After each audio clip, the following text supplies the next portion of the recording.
Hello, welcome to the video lecture series on digital image processing.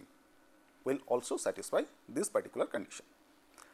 Now, let us see how the histograms help us to get a transformation function of this form.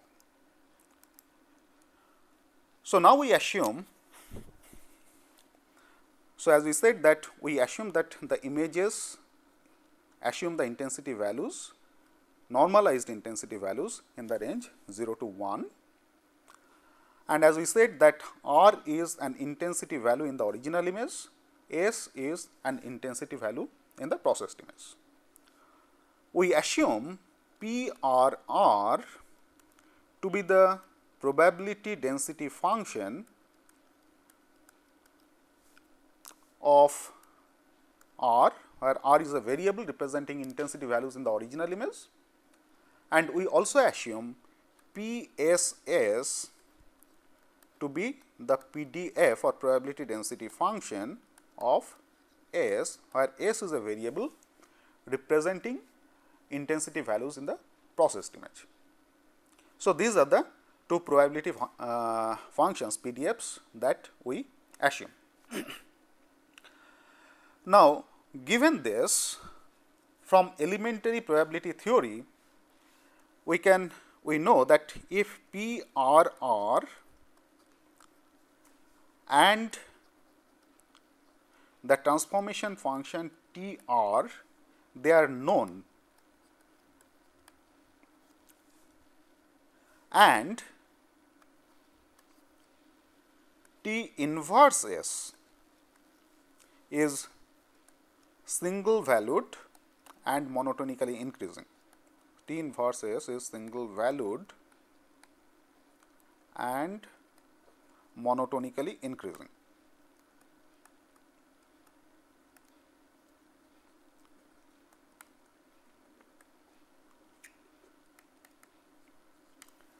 Then we can obtain the PDF of S, that is PSS, is given by PRR into dr ds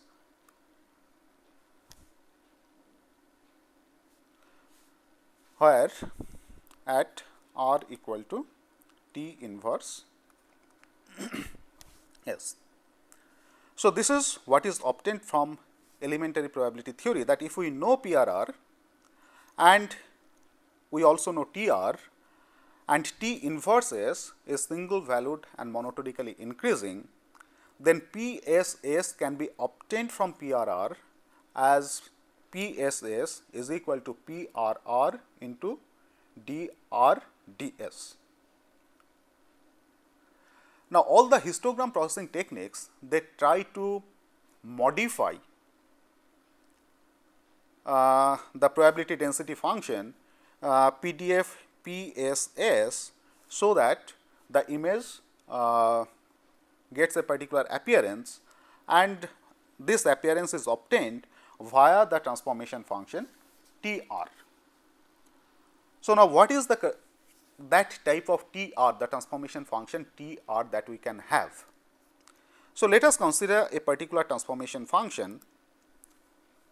Say we take a transformation function of this form, say S is equal to TR is equal to integral PR W dW, where the range of integration varies from 0 to R and R varies in the range 0 to 1.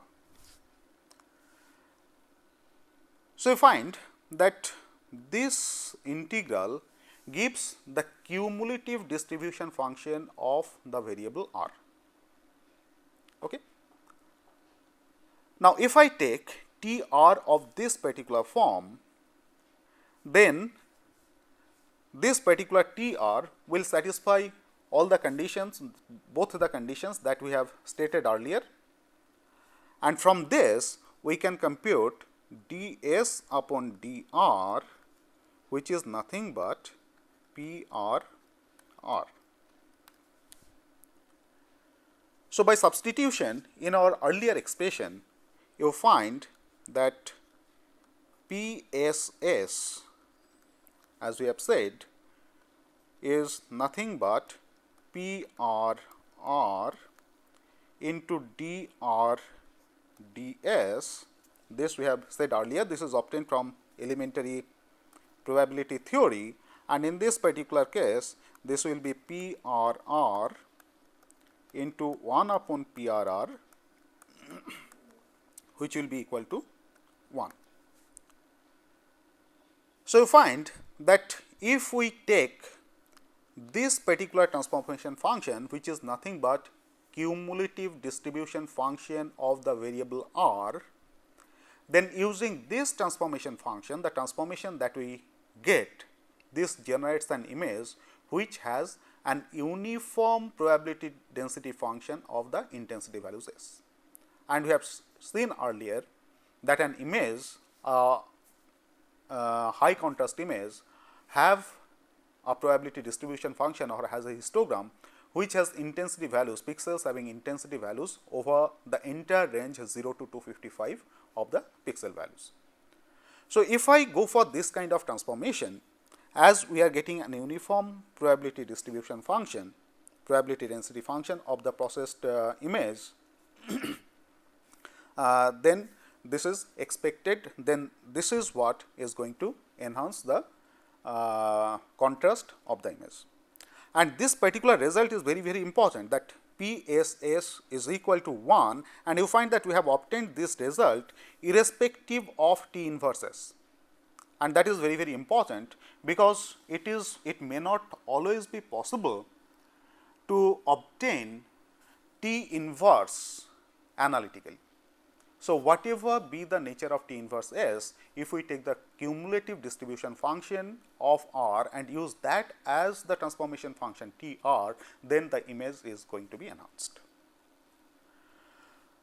So, this simply says that using CDF, the cumulative distribution function, as the transformation function, we can enhance the contrast of an image, and by this contrast enhancement, what we mean is the dynamic range of the intensity values is going to be increased. Now, what we have discussed till now, this is valid for the continuous domain, but the images that we are going to consider, all the images are discrete images. So, we must have a discrete formulation of whatever derivation that we have done till now. So, now let us see that how we can have a discrete formulation of these derivations.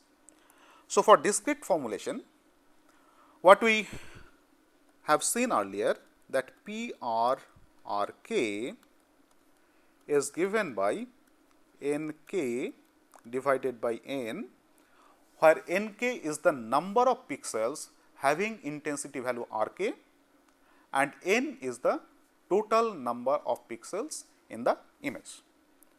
And a plot of this PRRK for all values of RK gives us the histogram of the image. So, the technique to obtain the histogram equalization and by that the image enhancement will be, first we have to find out the cumulative distribution function, the CDF of RK. And so, we will get SK, which is given by TRK,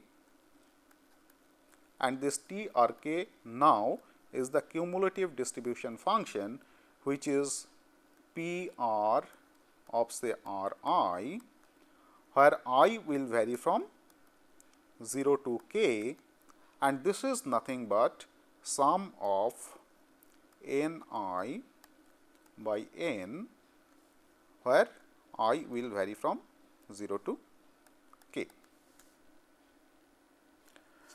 The inverse of this is obviously Rk is equal to T inverse of Sk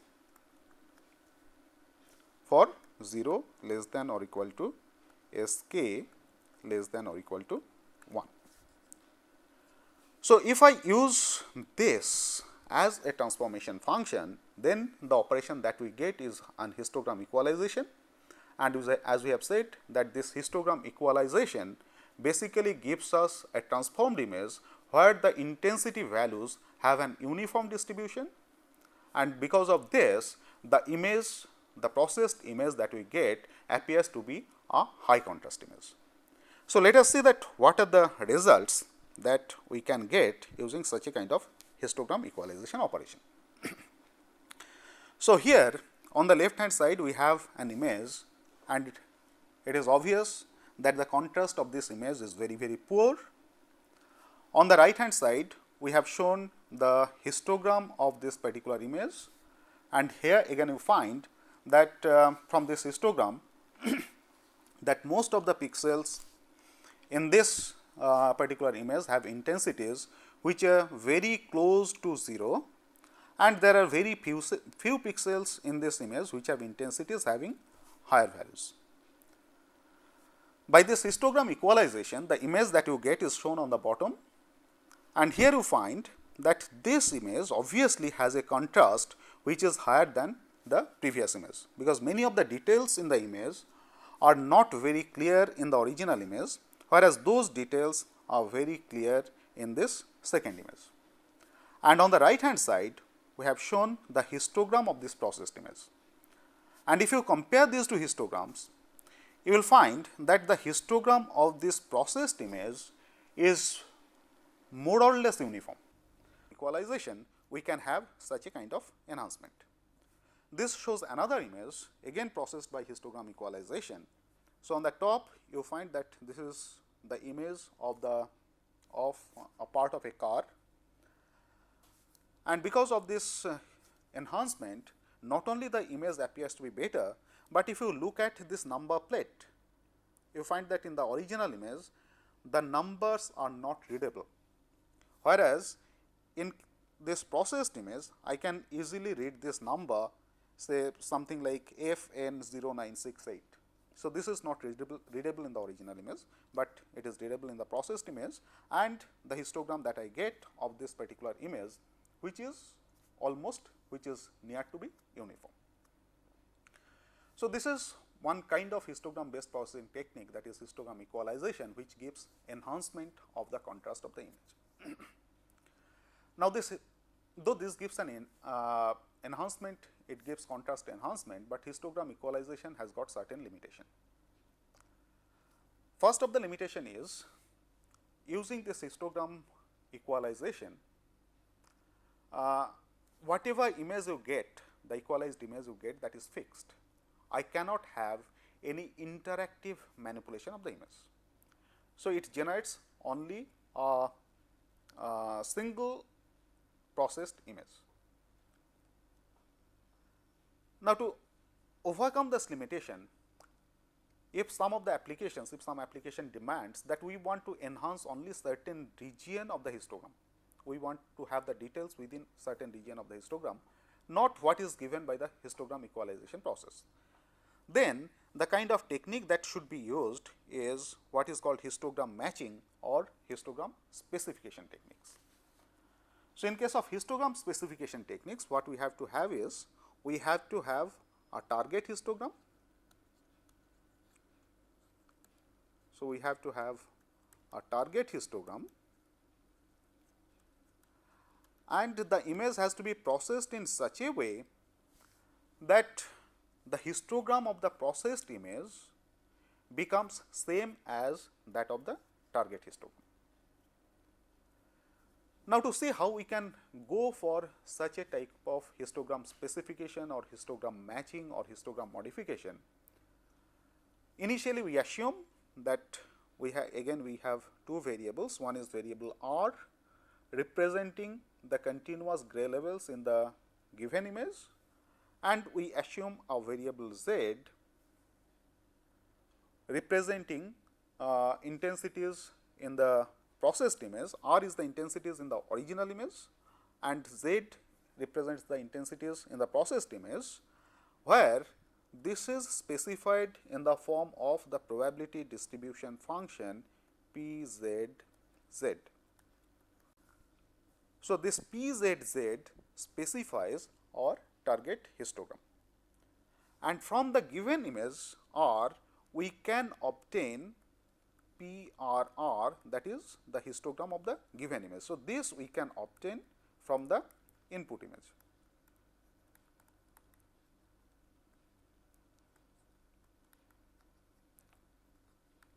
whereas PZZ, that is target histogram, is specified.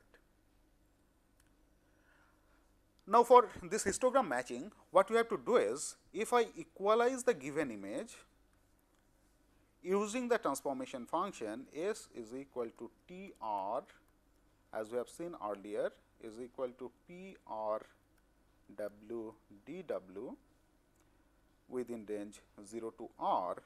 So, if I equalize the given image using this particular transformation function, then what I get is an image having intensity values with probability distribution function, probability density function, which is uniform.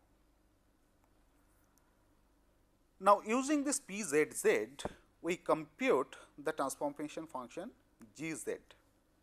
So, this GZ will be obtained as integration PZT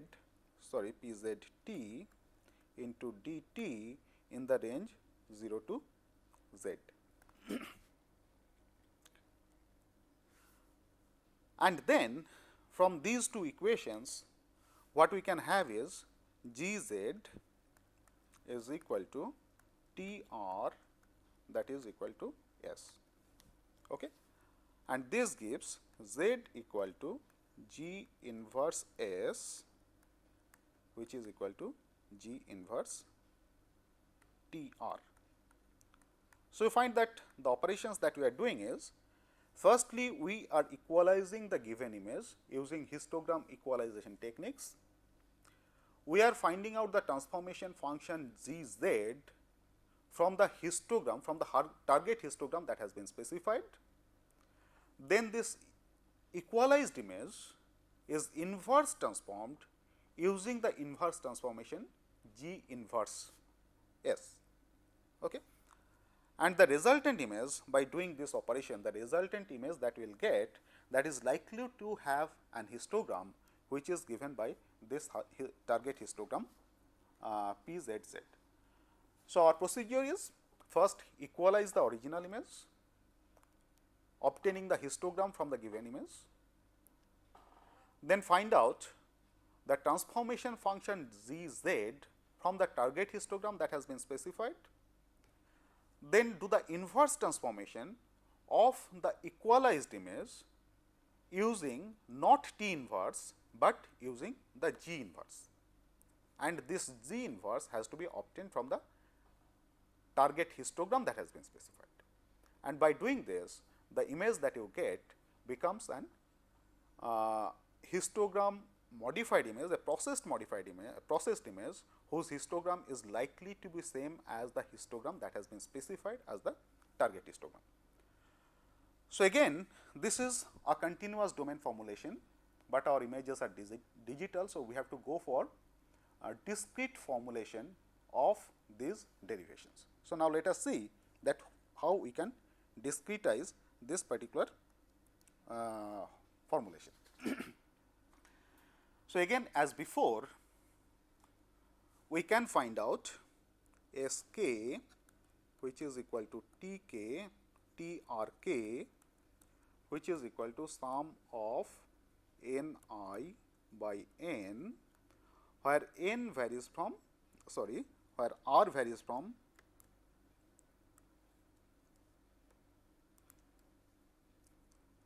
I varies from 0 to k, and this we obtain from the given image, from the input image.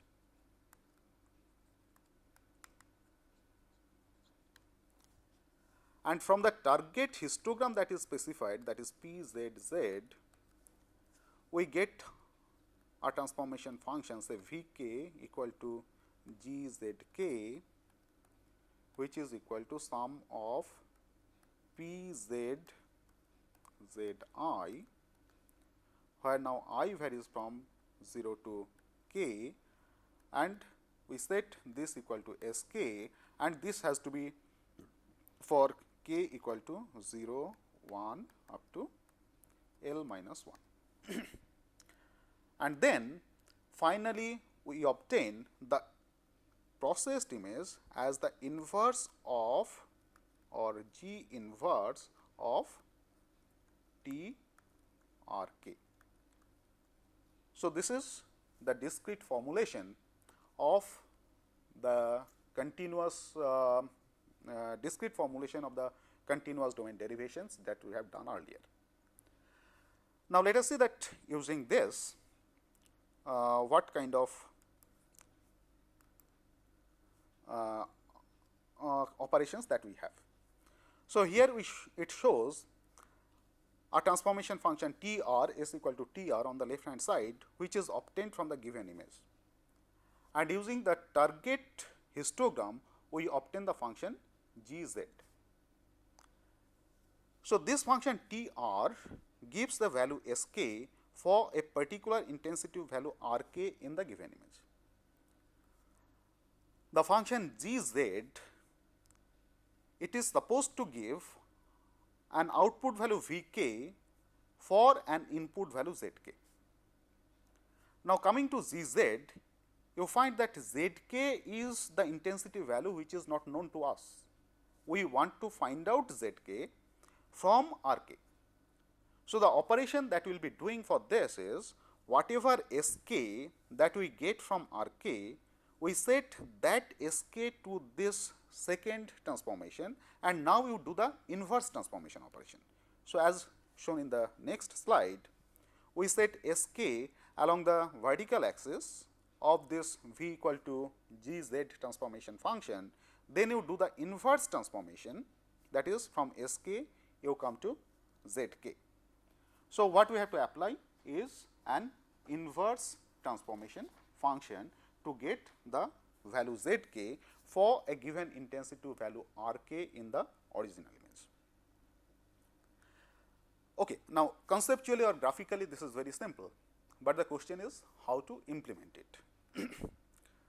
Here you find that in the continuous domain we may not get analytical solution for G inverse, but in the discrete domain the problem becomes simpler, because we are dealing with only discrete values.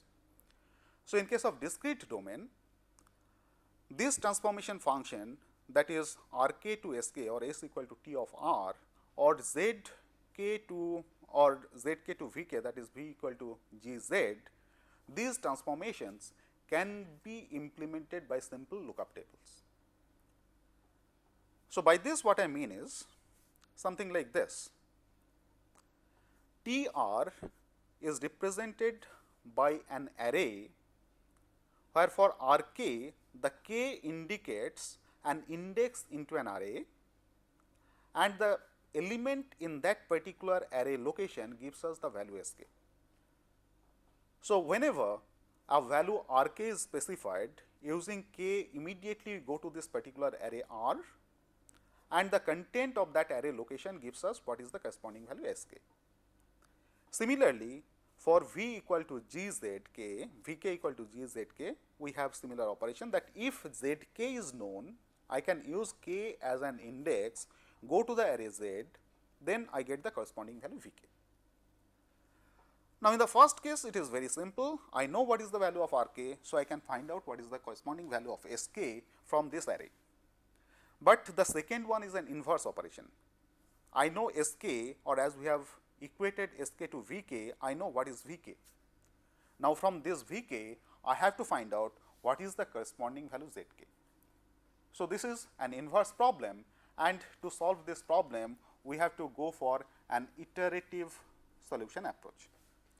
So, the iterative solution we can obtain in this form. We know that g z k is equal to s k. So, this gives g z k minus s k, this is equal to 0. So, our approach will be to iterate on the values of z k to get a solution on this, and this has to be done for k equal to 0, 1 up to L minus 1. So, what we should do? The closest solution can be that we initialize z to a value, say z hat.